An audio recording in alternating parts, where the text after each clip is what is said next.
Bukod sa tao, pwede rin makakuha ng sakit na leptospirosis sa mga alagang hayop gaya ng fur baby ni Heart Evangelista na si Panda.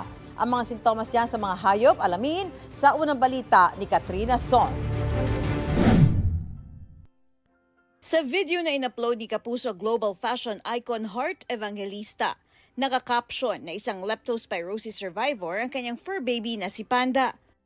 Nang may magtanong kung lumusong ba sa baha si Panda, sinagot ni Heart, siya ang lumusong sa baha at kasama lang daw niya sa sasakyan si Panda. Tingin daw niya baka kontaminado ang kanyang pantalon at sapatos at doon nakuha ni Panda ang bakterya.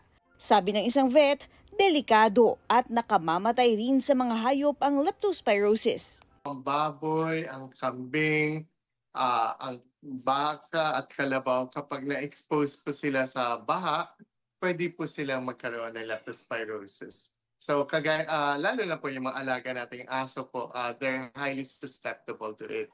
Kahit hindi lumusong sa baha, may tsansang mahawa nito kapag napasukan o napatakan ng kontaminadong baha sa mata, bibig o sugat kung meron man.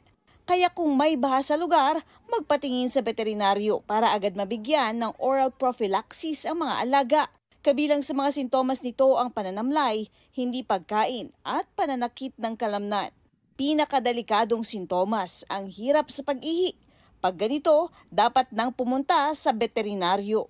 The manifestation po ng leptospirosis usually po nasa 2 weeks yon from the exposure. So, pero wag po natin hintayin na mag-develop muna ng symptoms. Kasi po, the symptoms of leptospirosis can be confused for other diseases until na-narrow down ng doktor. Makakatulong din daw ang kumpleto sa bakuna ang mga fur baby.